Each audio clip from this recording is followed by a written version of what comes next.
online.com, and ddarko2013 is my backup channel. Okay, so I was going to show this video. I actually already recorded a full 15-minute video that I'm about to do. So this is going to be very redundant for me, and I hope it's going to be as good as the original. This basically, I've been under heavy attack. I've barely been able to put out these videos last week, especially Monday, Wednesday, Friday. My internet was out half the time. Now all of a sudden my server's based 2 states away. My download speed is less than 1 megabyte, and it's supposed to be 12. So some serious remote attacks and intervening going on here with GGN. This is no, joke. I'm being serious here. So I appreciate your support when you say hang in there, because, it is frustrating. It's very frustrating. So I'm not even going to waste the time to show this video, because it kind of, whatever, you know what I'm saying? I just wanted to let you know what's going on here behind the scenes, just to put this information out. So I'm going to try it again. All right, so private investors stake money on robotic rockets to mine near-Earth asteroids for rare minerals and water. So this is a project to start by 2014 to identify asteroids with signs of presence of minerals. So sorry about that. I'm just doing all kinds of scans now to see what's on my computer, what little critters and that are doing what they're doing. So, but one of these comments he wrote, he put in here, or someone did, it's a good comment, is what he forgot to say. There is possibility of finding new elements. So he just is basically, this guy went in there and watered this whole thing down, saying, oh well, what do they think they're going to find? And if they're precious here on Earth, they're going to be precious there. So, and, it's kind of funny, because this technology, they're saying, oh, we're going to have it in 4 years. Oh, 4 years, right? You're going to be mining. You're going to be mining on moving asteroids all of a sudden, and yet you can't even have alternative energy such as solar panels and wind and stuff like that to be successful. So you can see the agenda here, of course, and it says here what he forgot to say. There was a possibility of finding new elements yet to be discovered. So it moves on here, and he says, and one of them, of course, is what we were covering before with the moon, helium-3 for plasma. I'll get into that along with gold. Gold is sold in electronic conductors more than just a currency now. So he was using it just as a currency. That's what he was referring to. He says, but it's used in electronics, and now we have all these new gadgets coming out. New chips for algorithms, just really all crazy stuff, especially robotics and computers and drones going on here, AI. And so they need all these new metals that are going to be possibly discovered. And so the globalists quite possibly could be taking gold down, basically, as, the most profitable precious metal. So I'm going to get into that right now. This is based off RDA, Resource Development Administration. This is, all of them getting together, talking about doing it.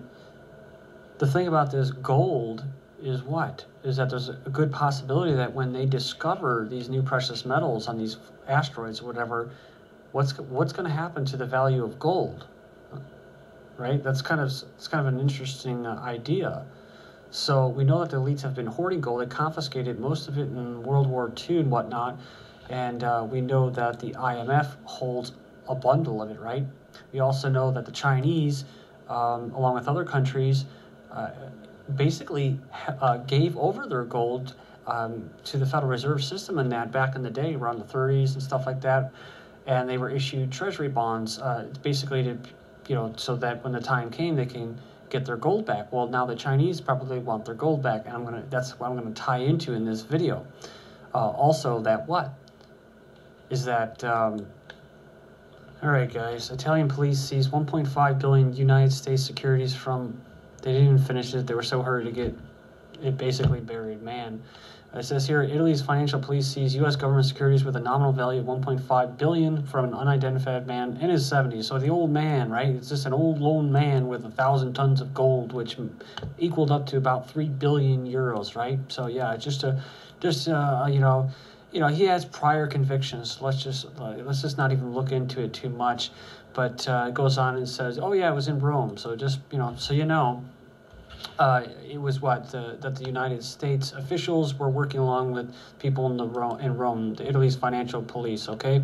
So we know that the United States is basically a subsidiary corporation of the Crown in England and that, and then they're a subsidiary of the Vatican in Rome. So it makes sense that that they're trying to cover their tracks here. They're trying to cover their tracks.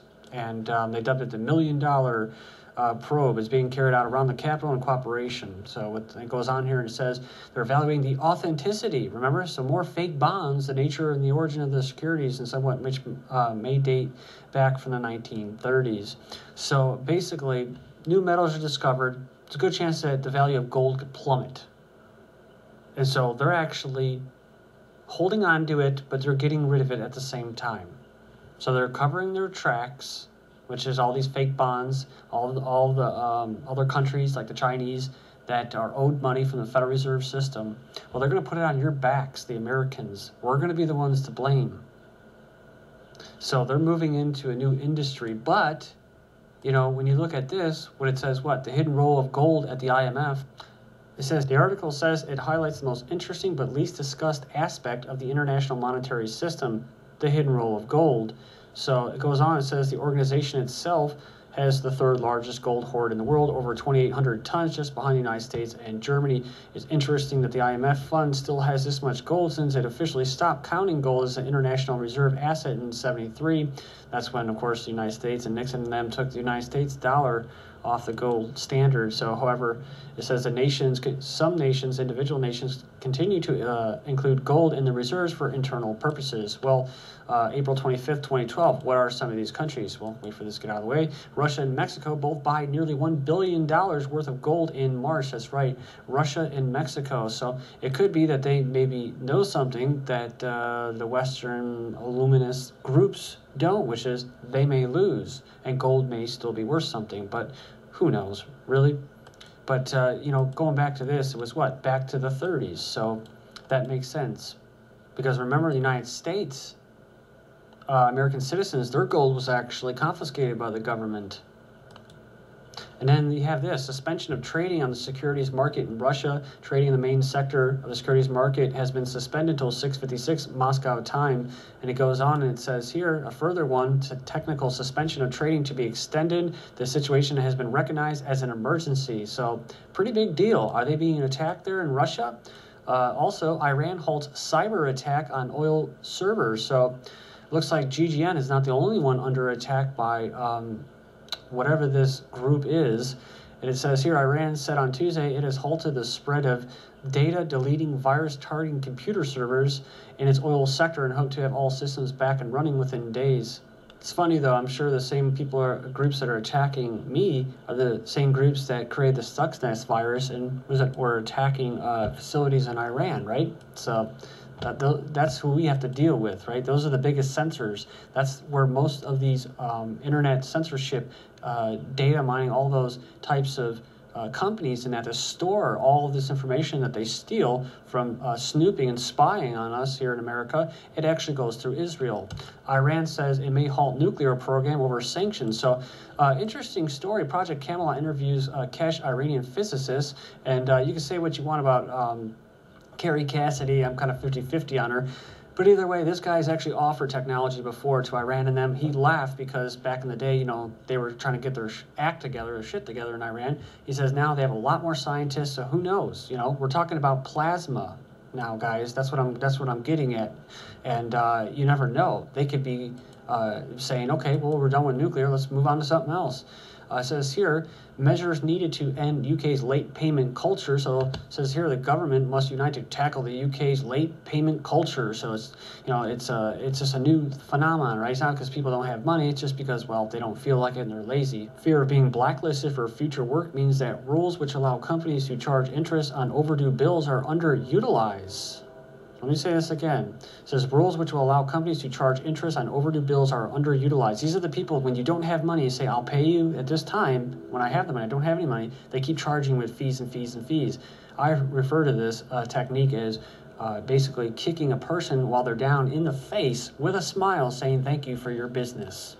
I've had personal experience with that, and I'm telling you, that's what drives some people to go into the banks and start shooting. I'm not condoning it, but seriously, they put people in these corners, man. You know, here's another corner they put them in the hospital. Basically, debt collectors are now going to hospitals and the ER rooms and harassing patients. That's right. So it says New York Times reports medical debt collection company has been sending agents into the hospital emergency room and post-op recovery to attempt basically debt. So it goes on and says at least the collectors are not showing up in funerals of debt patients whose hospital visit did not go quite as well as expected, at least not yet. So you joke about it, but just wait. Jailed for $280. That's right, return of debtors prisons. It goes on and says a teaching assistant was told that she didn't owe this medical bill for breast cancer treatment. She goes, she got the bill and she was told it was an error. She didn't have to pay it, says the AP. The bill was turned over to a collection agency and eventually state troopers showed up, SWAT teamed her home and took her into jail in handcuffs. So we all know how the media works, unless for the sheeple, for the hoople heads that don't know what's going on. They got their heads up their rear and they're going to bury their heads in the sand when crap hits the fan. They don't really believe something is real until the media tells them and the experts. So UK succumbs to first double-dip recession since 1970s. Then we have, for the first time since Depression, more Mexicans leave U.S. than ever, or entering. And it says that they're leaving, they're probably more like fleeing. And of course, referencing to South Park, they had an episode all about that. Next up, we have National Guard pulls 900 troops from Mexico border. So the Mexicans are leaving out of United States. The National Guard's pulling troops from the border from Mexico. So I'm wondering if that's for civil unrest. We know that the government is stocking up on different types of ammunition. 600 million. They're stocking up on hollow point weapons. They're getting ready to go to war, possibly with the American people. So who knows if they're pulling those troops for that. But we have Mexico seizes massive cache of ammo coming from the United States. And a lot of these weapons were what? AK-47s and wannabe M16s, the AR-15s. So something that's interesting, guys, is that there's another story, and it was coming from expansions.com, and it was saying what? It was saying that a lot of this stuff that's coming through is actually Russian, and they had Chinese and Arabic writing on it. This is a separate incident that U.S. border agents, along with Mexican authorities, found caches of weapons that were buried along the Arizona-Mexican border. Mainstream media is not covering it like a lot of other things that are going on. They're too busy starting race wars with Trayvon. I just heard another case of that today where some white dude in Alabama got the crap beat out of him because he was trying to get some kids out of the street. But this is what's going on. They're finding caches of weapons. I mean, a lot of stuff here. I mean, you see this thing, this picture. Look at that, dude. And just keep going. I mean, there's SUVs full of stuff. I mean, this is no joke here. And just imagine, I mean, if the Chinese are at least coming to collect their debt, if not that, then they're coming for what? They said the Federal Reserve System owes us our gold. We want payment. I mean, so they have two reasons to come over here. So it could be that. It could be, some way legitimate that these countries or families or cartels in China and Russia still operate independently and they don't like the Western Illuminati, the Rothschild type faction. Or it could be that this is a transitioning period to get all those old nationalists in America, patriots, these militias that they know that they're getting ready to fight. That's why they're getting ready for it. Like I said, with DHS buying all those rounds. This could be part of this to, get rid of those borders, open it up, and clear it out. And just all of a sudden, you're going to have, Chinese, and you're just going to have all these different factions, and you're not going to see United States of America as you knew it. In other words, it's one of the final stepping stones to building this world government. So yeah, I didn't really give much thought to this whole, Chinese, Russian troops on the border. I've heard this many, many times before. But when you look at this article from April 10th, 2012, Chinese troops reportedly amassing near the U.S.-Mexican border, with this most recent news, it's kind of worth reporting now. So China wants to construct a 50-square-mile self-sustaining city south of Boise, Idaho. We knew about this. This is from February. Then remember this, Vietnamese man buys entire U.S. town. Of course, his population of 1, but still. Obama quietly seeking to cede U.S. oceans to United Nations law, shock recommendations buried in a White House report. So an ambitious plan, stepped up government regulation of the oceans includes an unreported effort to cede U.S. oceans to United Nations-based international law. Along with Leon Panetta, ocean zoning scheme was partnered with a globalist group that also aimed to hand over U.S. oceans and sovereignty to UN governance. Thank you. Hopefully this goes through.